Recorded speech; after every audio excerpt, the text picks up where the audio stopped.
ठीक है, सीधे डॉक्टर अजीज खान के पास चलता हूं, समाजवादी पार्टी के नेता हैं। उसके बाद मेरे साथ मन्नू यादव का परिवार जुड़ा हुआ है, राजू यादव जी जो उनके पिता हैं। मन्नू यादव को भी अब्दुल मन्नान बनाया गया है। मैं समाजवादी पार्टी के नेता डॉक्टर अजीज खान से जानना चाहूंगा, सर ये क्या चल रहा था? आप क्या कहेंगे जो ये गिरफ्तारी हुई है उसको लेकर? क्या जबरन धर्मांतरण गलत नहीं है और क्या इस पर रोक नहीं लगनी चाहिए? देखिए दीपक जी, अभी मैं बड़ी गंभीरता से बातों को सुन रहा था। बीजेपी के प्रवक्ता ने भी अपनी बात रखी और पीड़िता ने भी बात रखी। देखिए, सबसे पहला सवाल यह है कि धर्मांतरण जो कानून है, कानून के तहत धर्मांतरण कहीं ना कहीं गलत है, कि जो कि पहले से कानून बन चुका है। पहली बात, मैं जानना चाहता हूं कि 2 साल से जिस तरीके से बताया जा रहा है कि 2 साल से इस तरीके का रैकेट चल रहा था, धर्मांतरण का कार्यक्रम चल रहा था, उसमें सैकड़ों लोग शामिल हैं, हजारों लोगों का धर्मांतरण हो गया। मैं जानना चाहता हूं, ये बीजेपी कह रही है, लगातार दावा कर रही है पिछले 4.5 और 5 सालों से कि अपराध मुक्त प्रदेश है। इंटेलिजेंस का इतना बड़ा फेल्योर, इतना बड़ा इंटेलिजेंस का फेल्योर कि नाक के नीचे, कान के नीचे नोएडा में इस तरीके की घटना चल रही थी, लेकिन आज तक उस पर किसी तरीके का कोई होशो हवास नहीं पुलिस को। सवाल इस बात का है, अगर 2 साल में इस पर कोई कार्रवाई नहीं की गई, अचानक जब 6 महीने चुनाव तो एक्शन हो गया ना सर, पुलिस नहीं पकड़ा है। मामला उभार करके, दीपक जी बात को सुने, आप मेरी बात गंभीरता से, आपकी बात मैंने सुनी है।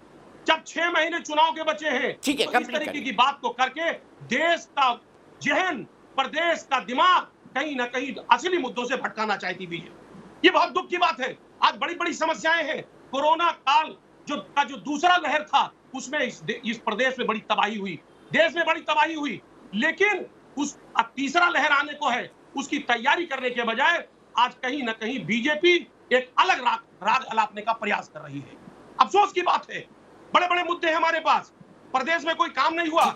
आज मुख्यमंत्री महोदय बिल्कुल कठपुतली की तरह। ठीक है, आपका पॉइंट वैलिड है। अनिला जी से जवाब ले लेते हैं, अनिला जी से जवाब ले लेते हैं। अनिला जी बताइए, डॉक्टर अजीज खान ये कह रहे हैं कि मुद्दों से ध्यान भटकाने के लिए आप ये हिंदू मुस्लिम कर रहे हैं, क्योंकि इससे आपको राजनीतिक फायदा होता है। अजीज खान जी आप पर राजनीतिक आरोप लगा रहे हैं। आपकी इंटेलिजेंस कहां थी जब ये सब चल रहा था, तो क्यों नहीं रोका गया?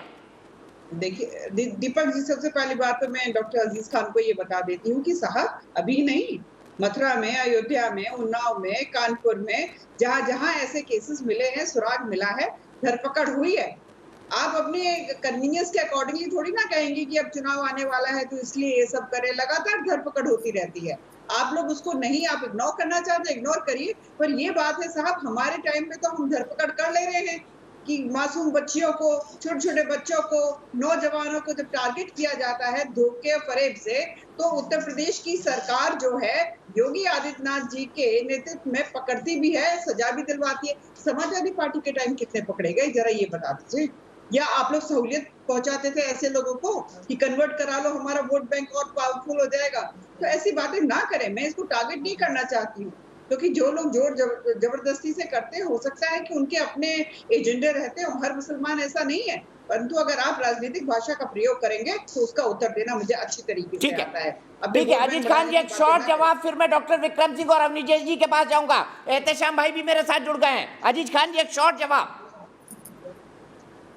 देखिए दीपक जी, मैं बात को पूरी तरह से समझ नहीं पाया, आवाज नहीं आ रही थी, लेकिन मैं इतना जरूर बताना चाहूंगा कि जिस तरीके से बीजेपी ने ला करके चुनाव के 6 महीने पहले इस तरीके के तमाम प्रकरण, कहीं ना कहीं चाहे वो जनसंख्या नियंत्रण की बात हो, चाहे आज इस तरीके का मसला हो, उसको ला करके जो खड़ा कर दिया है, जनता का ध्यान भटकाना चाहती है। लेकिन मैं बताना चाहूंगा कि समाजवादी पार्टी इनके क्रियाकलापों को उजागर करती रहेगी। जिस तरीके से 4.5 साल में प्रदेश को ठगा है, प्रदेश को नुकसान पहुंचाया है, आज प्रदेश की जनता में त्राही त्राही मची हुई है, इसको उजागर करेगी।